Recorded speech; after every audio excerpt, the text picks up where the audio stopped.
Gue tuh bakal ngejelasin alur bisnis ekspor sebenarnya. Jadi tahapan pertama, kalian itu harus menyiapkan senjata perang kalian tentunya. Setelah kalian menyiapkan senjata perang kalian, tahap pertama adalah mencari buyer pastinya. Kalian mencari buyer bisa lewat tadi, metode-metodenya bisa seperti apa, riset mandiri, pameran dagang atau apa, itu kalian bisa ikutin. Nah, setelah kalian dari mencari buyer, maka nanti kalian bakal kasih nih, misalnya kalian udah dapat datanya, kalian kasihlah introduction letter kepada pihak buyer kalian. Yang isinya karena introduction, berarti perkenalan perusahaan kalian menjual produk apa, dan tapi secara singkat aja karena namanya introduction. Kalau misalnya mereka memang tertarik, kalian bisa info, kalian bisa kontak kita kalau misalnya memang ada kebutuhan dan lain-lain. Baru setelah kita kasih introduction letter, buyer itu akan memberikan letter of inquiry ke kita biasanya. Ibaratnya kalau letter of inquiry, mereka bakal ibaratnya ngasih balasan deh, karena bakal ngomong, oh we have interest with your product. Nah, baru dari sana kita bakal kasih namanya offering letter, lebih detail. Jadi mungkin kalau kita ngomong ke simulasinya, ketika sudah kita kasih introduction letter dan kita ngomongnya ke tahap yang kedua, tadi kita dapat inquiry letter,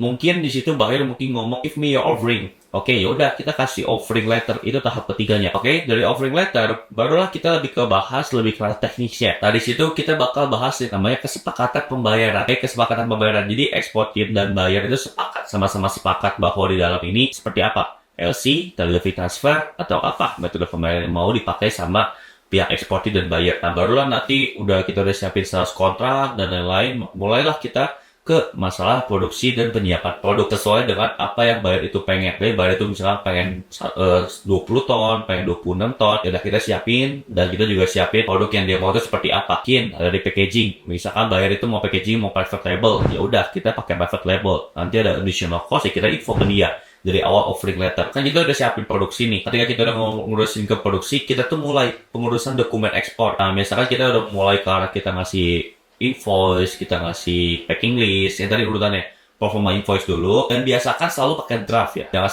sampai udah terbit yang original, ternyata ada yang salah. Jangan, nanti nomornya salah lagi. Ada nomornya yang salah. Jadi pengurusan dokumen ekspor itu udah mulai disiapin. Di posisi kita sebagai eksportir, kita pun harus mengurusi yang namanya forwarder. Kita akan butuh logistik, oke? Maka kita butuh forwarder. Kita akan memberikan shipping instruction kepada forwarder.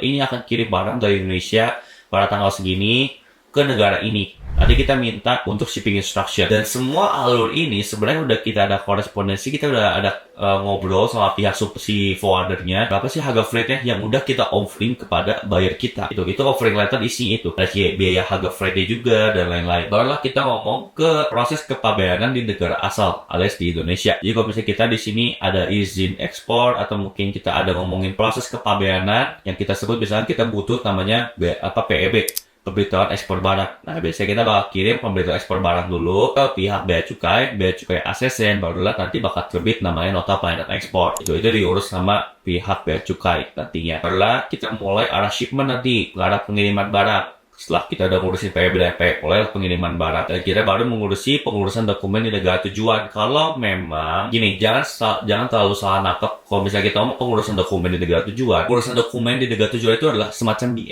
bill of lading-nya seperti apa. Kita kasih bill of lading kita kepada pihak buyer, atau misalnya kita ngomong kepada pihak bank. Kalau emang kalian pakai LC, itu pun kita juga akan kirim commercial invoice dan packing list, dan COO-nya biasanya. Kalau misalkan memang sudah ngomongnya udah mulai ke arah dunia ekspornya, sudah mulai ke arah pengiriman, dokumen-dokumen itu akan dibutuhin ke depannya. Baru kita bahas ke arah setelah kita mungkin nanti kita mempersiapkan, yang tadi kita bilang udah mempersiapkan dokumen ekspor ke negara tujuan, mulailah nanti ada transaksi, ya kan, penyelesaian pembayaran. Dari penyelesaian pembayaran nanti ada penerimaan barang dari transaksi yang udah kita lakuin dengan para pembeli. Barulah dari situ closing sudah beres. Barulah nanti nextnya yang harus kita lakukan adalah follow up buyer. Kita memberikan evaluasi, kita meminta evaluasi bagaimana barang kita dan lain-lain, apa yang perlu diperbaiki, atau mungkin apakah ada kemungkinan untuk repeat order dan lain setelah mereka menerima barang. Sebenarnya makanya sejauh ini ketika kalian ngomongin di alur bisnis ekspor, pertama adalah kalian mencari buyer. Di mencari buyer, kalian tuh pasti ada ngomongin ke arah sales kontrak kalian. Dari sales kontrak, udah ada ngomongin pembayaran seperti apa. Kita mulai produksi. Dari produksi, kita ngurusin logistik, bisa ke forwarder. Nah, sambil kita ngurusin logistik, nanti kita ada kirim dokumen-dokumen yang harus diurus. Dan tadi shipping instruction kepada forwarder untuk datangin kontainer ke Indonesia. Baru setelah kita udah ngurusin itu, baru nanti kita ke arah shipment pokoknya.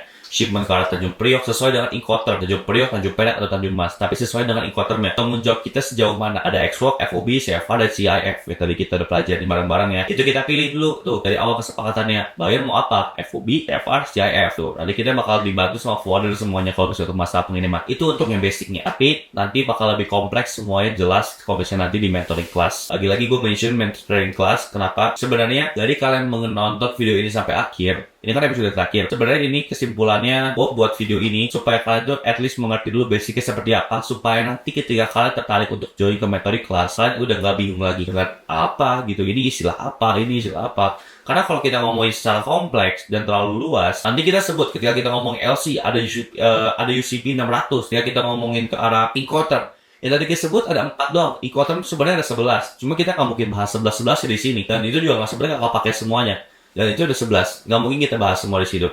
Ketika kita ngomongin ke arah kontainer, nanti ada CY, ada tempat penimbunan, ada CFS. Itu kan semuanya yang harus dipelajari juga sebenarnya. Tapi sebenarnya tidak semuanya akan terpakai. Karena kita sebenarnya tadi gue bilang, ada forwarder yang akan membantu kita untuk masalah pengiriman. Jadi sebenarnya kan kalau kita bahas lebih lanjut, itu akan kompleks banget. Dan gue harap, semoga dari kalian pemahaman basic internasional ekspor ini yang udah gue jelasin, kalian sudah mengerti at least basic di bisnis ekspor itu seperti apa ke depannya. Tapi biar kalian ada gambaran alurnya seperti apa, akan ada apa di dalam sini. Semoga kalian bisa nonton video ini dari tuntas, dari awal sampai akhir sampai tuntas. Dengan catatan, kalian bisa sambil catat-catat. Dan nanti ketika mungkin mentoring class, kalian bisa bahas lagi apa yang udah gue bahas di mentoring class di sana. Kesimpulannya, seluruh video ini gue harap udah dimengerti. Itu aja. Dan kalau misalnya ada pertanyaan, kalian jangan sungkan buat coba kontak ke gue. Ya, thank you.